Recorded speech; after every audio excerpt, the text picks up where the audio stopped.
Hallelujah. Thâu lệ kan lal pai so Krista mingin chi bai thaber kabuk masa acheu hei tukin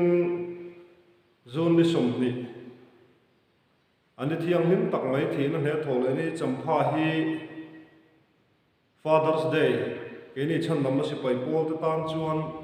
ani a pa te ni ani chumi pol chuan tukin zinga tun huna hian pathian thu cha le fui na thanem ngai na tối te han soi kan tua shipuin sang ni le som ni lama te hei kumen sang ni le som ni pakhata ngei te po min la chia wangin biakin po lua lum lei thelovin kan ni poimo tele hun dang lam deuh bik te po pung khoma mang theilova kan om mek laya tugin singa hian Indian territory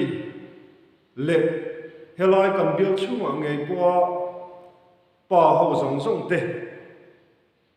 kan ni pual ani ti hria voine hian ril rut harnen ngai tua la tharnen voine hun mang turin kan som cheu ani thurei thu tam soina hun le mun ani lova chuwang chuan an hun te kan manghal mol mai ngai po ni se pathian ne nei chong trayang chungnung ber kan pathian min mangai min en kol tu i khongai na dum tak mai dong achangin kumsang ni le som ni pakhat zun ni som ni ini thiang lim tak mai min pek te hruai thlena kan lo mek laya Indian territory chandam na sipai pol te angat phei chuan Father's Day pateni ni in voini hi hundang ang te chuni sela tulang lo dewa man te kan van chak tak em i biak buwa te kala nang ma che bai buk chia pung khoma a hu ho te a ruam man na sang siam nang ma che bai buk che kan chak tak mewani amai ro chulal pa shipui min chi awangin chutiang hun te po chu mang theilovin tununa kan lo om chho me laya lalpa tununa hian nang ma thu cha kan thanem ngai na te buang chok tur kan lo i buat sai mek lain kan thu soi tur zong te ku ta kan hla na nangin ro pui na changla angai khatu te poin lalpa nang ma mal som na dum tak pa ho te na kan chan thar nge the na turin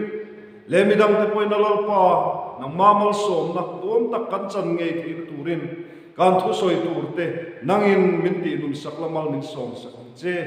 lalpa iswa Krista mingin lom thu soi chungin hne na kanin ko tire amen pathian tu thiang lim chiarin ilo ngai thak chun zomang FSC Huami tane na tirko pola le khathon bungruk changli FSC bungruk changli lo chiar ange nangni pa te u in fa te tithin ursu ula lalpa thunun na le zilna chuan en kol so ro nangni pa te u in fa te tithin ursu ula lalpa thunun na le zilna chuan en kol so ro Timothy ne na tirko pola le khathon pakhat na bungthum chang khat atangin chiar nga rem chan na la ya kan ti tok mai don nia tu po ko san ho tua chan du chuan na tho tha aduani ti hi adikani chuti chuan ko san ho tu chu soi sel bo no pui pakhat nei in sun thei rel rodik tak mi fel mi lom dan thiam zirtir thiam wayin rui manglo mi vel mang lo minun nem ni jok tur ko mo bol lo tang ka sum ngai na lo zong taka fa te kil ko ya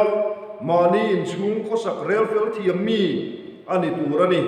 min ama in chung ko sak ma a rel fel thiam silo chuan pathiam ko sang ho eng tin nge en kol thiang tu thiang lim kan chiar te lo pan mal som ro se amen tukin zinga hian tu tam tak kan soi man don lo awangin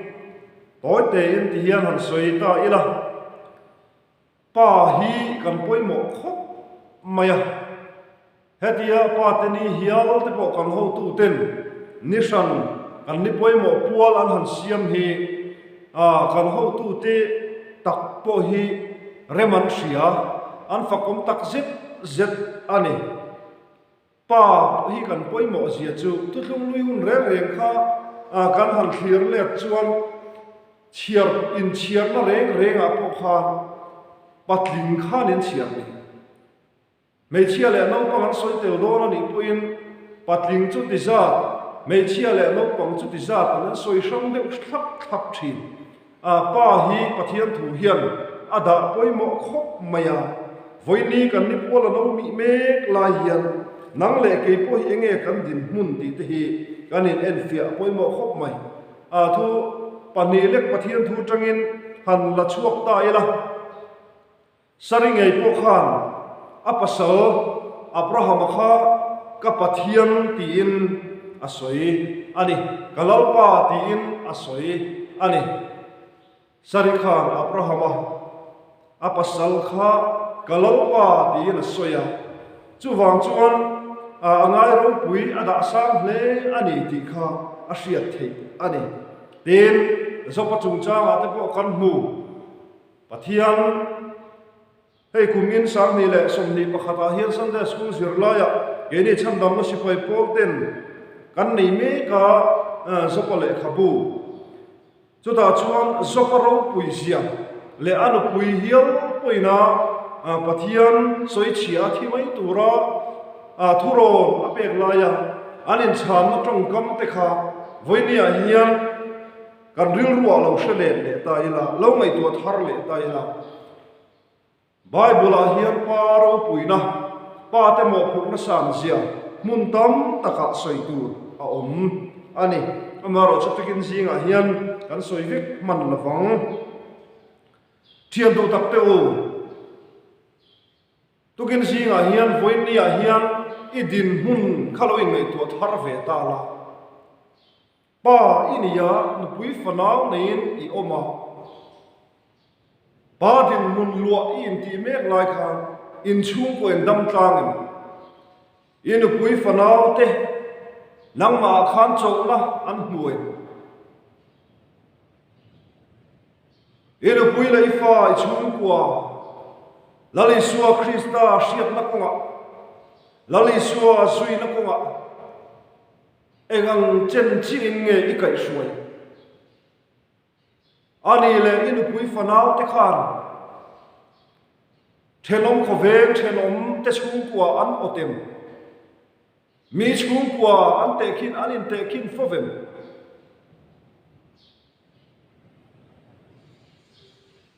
pa ni ri ngot chu harlo maro chu patling ni te har man ti thi tu la han patling ni in sia sung le pai nga te bung ro tha nei te lir thei changkang nei te hi patling ni na ningot lo nangma pa bera khan in pui fanau ten rin na tak takan ngat ngamen chong na an hnuem ti loin ngai tu chiang loin ngai tu non le chin te ka thiam du tak an soi ka she phone thin chung kwa pa tam tak chu nupuite fem nuaya nupuite thom no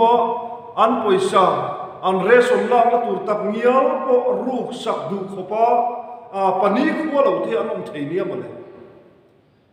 chung koina kan ei tur kan ei ai ngoi bu fai rel belami ti po da kham du pa te kan omni amale chú của ina kan bu phak mi alwa kan sum nei chun chú của in ei tlang tai la chok puar tak kan ei thei na tu sum le pai kan nei chun te po hi nu pui fana tu le fa ta shiat mia lawa rui lo mana tlak ral du pa te hi kan om thei nia mole chu tiang ang pa chu ini ve mi ten ang tiang angin nge an soi che mi ten ang tiang muin nge an mu che nang ma nge kha loi ngai tu thar le chin te thian du tak te u pa hi kan van poi mo e ba ber ko sak tu tok lo wanga mei thai te hi kan van tam ta em te ro ba berina nun a uluk lo wanga a hun mishing te la le mishing te la kan chiar da la kum la no pang te hun lo tak taka a kan nu pui te mei thai a siam ta kho vel chua san ta pa tam tak kan zo rom chuma rui lo ina min ei chia ta wanga mei thai a siam ta chung kwa mi pa ina a khosak a fu lo wanga chu tiang anga chung ko tam tak mei thai chung kwa chu kan om me kan ni una du tak tu na po hian i kong zo fu lo wangin i du than na fu lo wangin i nu pui fanau te aya kho ve li thana wanga rui lo ila ti buk lai te khan nakin lo ka chuan i nu pui fanau te hi tu na mei thai kan ti mi chalang hi chang thei reng din muna an ding ani chu wang chuan atlai main in ngai tu ha in ngai tu chiang ro o soi tur tukin zinga hian a fan tam em ba ber ko sak fu lo wanga chung ko ke chia kan fa tam te lu em kan saurama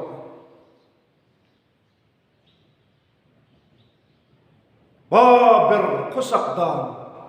ba ber nun phung dik lo wanga nu pui fanau ten pa lo hon hu pur ngoi ngoya chung ko pa berlisi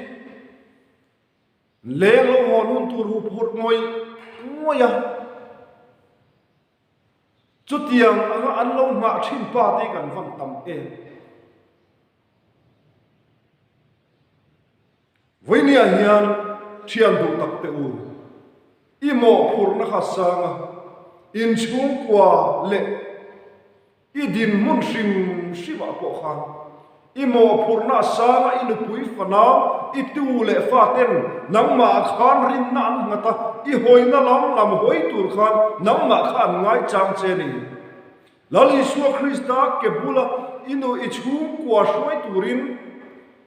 isu khe khan ngak me ka itan inu pui fana ten tung tai thina sin lali suwa me ni hoi thina turin an tung tai thina sin an ngai chang che sin o pa ber kho sak fu to lo wanga chung ko ke chetia ke cheta chung ko ke dak ta kan va tam te lul em chu tiang ang chung kwa ni lo sham tur chuan ngai kha tu du ta nang pon ril ru ngai to na te lo siam thar le am che no bui fa nau ten pa ber kho sak fu lo wanga pa berina muala liam santa mei thai chung kwa an pa berdam lai aya chang kang ta zo din mun in so nget ta zo chung ko tam tak soi tu tukin zinga hian an om thei o me amai ro chung te chu kan soi man la pa beradam lai chuan an nei zong le an tho chu zong rui lo mana atlak ral zela an nu pui fana ten sui sel nam si la wa amero chu rui lo ti chu lo thing le tin ama po chu mo la lo liam ta mo la han liam ta nu chu an nu pui fana te an pa ber om lai aya din mun tha bung ro thua te sa khuana kau shan an ber la ko ate po ni sela din mun chazo ka in lang kai ta chu ko tam tak kan omani chuang mei thai chang kang ta sok ma pasau te an dam la ya pasau te an tlak ral mai an tam khop mai chu tiang ang chu a za thak to kho ka ni unau du ta tukin zinga hian lo in tu thar le che imo phurna lenin in sian I chung kwa imo phurna lenin in sian o nang pa ber I chung kwa imo phurna tukin zinga hian kan soi seng lavam inu pui fanau te la isua siat na ko nga isua yem ele barzon na ko nga din mun song he na chung chang thua ro rel tua I chang thinem chung te wala choi ngai mi lo pa nge inia tu chuan e lai te a chung kwa voi nia kan khosak dan tur rel chat chat chin fa te le nu pui fanau tu le fa te pui na I thuan ngai chan pa in chung khur khosak vong tha pa inia tu gen singa hian loi ngai tu thar le am che in ko shana na chila kan soyang khan Timothy ne na tir ko pola le kha thon kan chiara khan kan mu ni ter u ko shana ate po imo phurna ilenem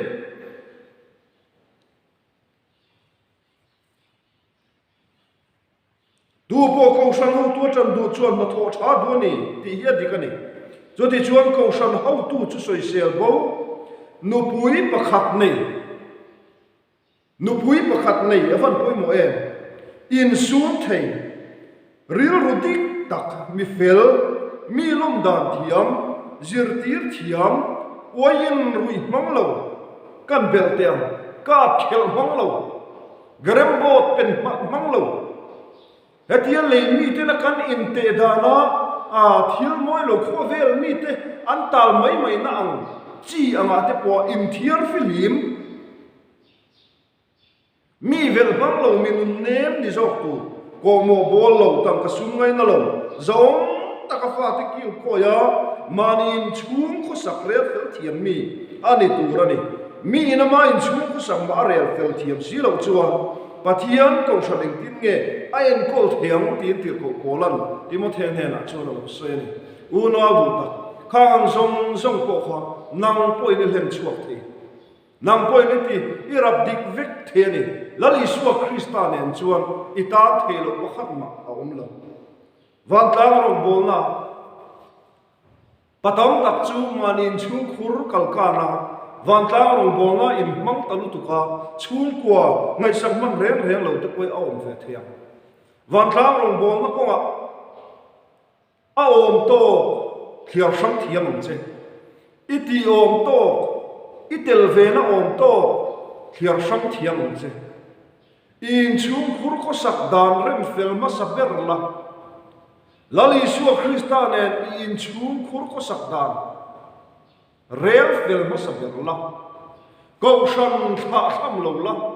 ko shana I chung kwa shwai la ko shana inu pui fanau I chung le kwa te ngam pataka thin thidia ya ko shana anin ta alwa nang nei po I phang ang to kin I om na huna theng to ka ko shanna lo pa ta na tangka ya na tho chumin om lo tum tharang che chumin nuwa van tlang rang bol na iti om to itel ve na om to pathian ron chumin ngai tu thar le che voini Father's Day alo thlem hian thian du tak te u soi tur tam tak kan nei nang le chu kwa nang ma wangin lali suwa Krista in damen lali suwa Krista siat na konga engei in khem chin ti lo in zot nom le la voinia tukin singa hian lo in ngai tu thar la he kan ni pol poi mo tak lo khem me la ya hian nang ma nge kha in chu kwa I poi mo ni go shan siam tha go shan chok nunga go shan ti lima go shan ti nung tur puin nang ma nge khai poi mo ni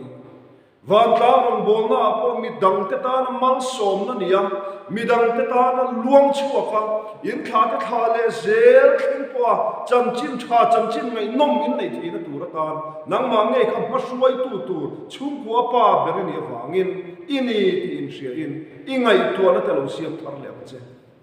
se tanan mel ma pa in a soi sak che awanga zubo ya itang ani chuan tukin tun hula in ril ru ngai tuan lo siam thar le la se ta na bum na che ni ti lo sa thar le ang che rui lo boya itang me chian mi patna man kholo na boya itang me ani chuan se ta na bum che ti lo in siam che khang wang khan in chung ko in lim thei la wa nang ma ngei po in lim thei la wa ina pui fanau te mang ang takin ril ha takin an om pha khang zong zong ka se ta na bum na che ni ti lo sa thar le ang che nali suwa Krista chuan inin chunga khan lo beradua nangma khan lo beradua inin chung ka van ram tla fuala lo siam tu ni nang pa ber khan bul lo tam la lali suwa tan hun lo kian che in chung van ram he kho vela le van ram ani theina tur ta nangma nge khan sul lo sula inu pui fana i chung le kwate lali suwa lim takanun ha chotna an nei theina turin nangma khan bul lo tamla nangma nge khan lali suwa Krista mel alang theinan lo tam thar le an che tin tukin singa hian patam tak ngai sanom tak nu pui fana chung le kwa câu sang lệ khót lá mà qua in hà nát lạc patam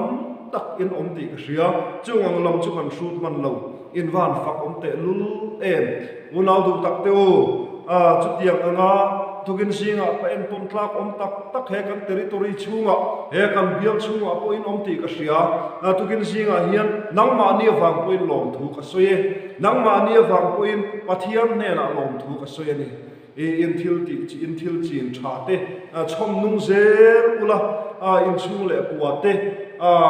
lali suwa Krista ke bula suai lim takin midang te o thamin in tha te tha le zel thing kwa kau sham ban van tlang ta na in nga na chu tiang ngan ni zel theina tur tan chuan in thil chin tha tak te ka chun zom zel ang cheu lalpan in java in malsom cheu ro se tukin jinga hian kan phak to ka thanem ngai na he patani puala kan soi kan han soi tak zong zong te kha lalpan kan za ta na tharin malmit som sa kho se